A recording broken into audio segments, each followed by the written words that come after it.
अरे यार 3 बजे फिल्म शुरू हो जाएगी, तू क्या कर रही है?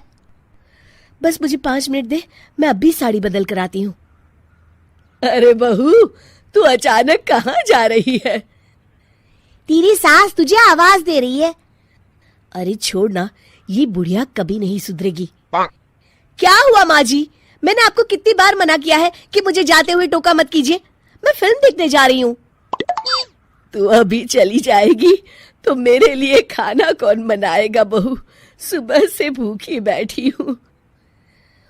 अरे माँ जी, आप कौन सा घर का काम करती हो जो आपको भूख लगी है? अच्छा, मुझे देर हो रही है, चलना रीटा। अंजलि के जाते ही सीता देवी अपनी किस्मत को कोसते हुए सारा दिन घर में भूखी बैठी रहती हैं। इस तरह अंजलि अपना बहू होने का कर्तव्य कभी नहीं निभाती थी। वहीं दूसरी तरफ अपनी सास के खाते से पैसे निकाल के अपने शौक पूरे करती थी। लेकिन सीता देवी इस उम्मीद पर थी कि एक दिन उसकी बहू सुधर जाएगी। फिर एक दिन सीता देवी की जुड़वा बहन गीता देवी वहां आती है। अपनी बहन को घर के काम करते हुए देख गीता देवी आग बबूला हो जाती है। अरे ये सब यहाँ क्या चल रहा है सीता? तेरी बहू कहाँ है जो तू घर के काम कर रही है? सीता देवी भावुक होकर रोने लगती है। अब तुझसे क्या छुपाऊं? मेरी बहू रत्ती भर भी मेरी इज्जत नहीं करती। मजबूरी में मुझे घर के सारे काम करने पड़ते हैं। वो तो बस सारा दिन अपनी सहेली के साथ सैर सपाटा करने में लगी रहती है। अच्छा, तो उस चिड़िया के पर निकल आए। तू चिंता मत कर, मैं ऐसी कई बिगड़ैल बहुओं को ठीक कर चुकी हूँ। अब मैं इस चुड़ैल से निपटूंगी। तू कुछ दिनों के लिए मेरे घर चली जा, मेरी बहू तेरी अच्छी देखभाल करेगी। फिर दोनों बहनें आपस में साड़ियां बदल लेती हैं और सीता देवी अपनी बहन के घर चली जाती हैं। देर रात अंजलि जब घर आती है तो अपने कमरे का नजारा देख उसकी आंखें फटी की फटी रह जाती है। हे राम, मेरे कमरे का एसी कहाँ चला गया? और मेरा 56 इंच का एलईडी टीवी कौन ले गया? अंजलि तहस के साथ अपनी सास के कमरे में जाती है। तभी वो देखती है कि उसके कमरे का एसी और टीवी उसकी सास के कमरे में लगा है और गीता देवी आराम से एसी की हवा खाते हुए सास बहू सीरियल का मजा ले रही हैं। अच्छा, तो ये सब इस बुढ़िया की कारस्तानी है। अभी इसे बताती हूँ। ये सब क्या है माँ जी? आपकी हिम्मत कैसे हुई मेरे सामान को हाथ लगाने की?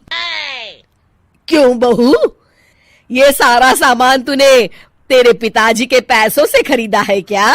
हैं?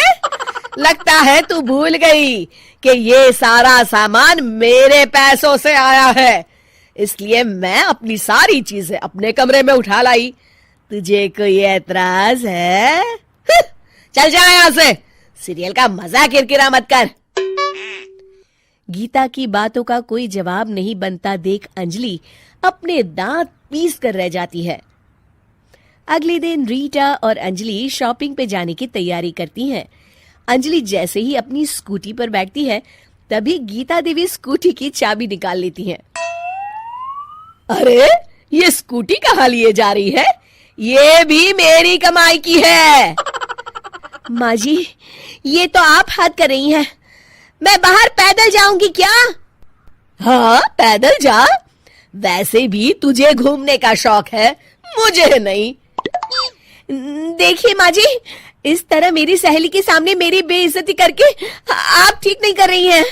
आप मुझे अच्छी तरह जानती हैं, बाद में आपको पछताना पड़ेगा। अच्छा, तो तू नहीं सुधरने वाली, मेरे ही घर में मुझे ही धमकी दे रही है। तेरी याददाश्त के लिए बता दूं कि ये मकान मेरे नाम पर है। अब तू देख, मैं आज ही अपने बिल्लू वकील को बुलाकर ये सारी जायदाद अनाथालय को दान कर देती हूँ, फिर तुझे एक ढेला भी नहीं मिलेगा। गीता की बातें सुनकर अंजलि के पैरों तले जमीन खिसक जाती है। अरे, अगर तेरी सास ने तुझे अपनी जायदाद से बेदखल कर दिया तब तो तू सड़क पर आ जाएगी। मैं तो कहती हूँ चुपचाप अपनी सास से माफी मांग ले अंजलि। हाँ, तू बिल्कुल सही कहती है, मेरी सास का कोई भरोसा नहीं है।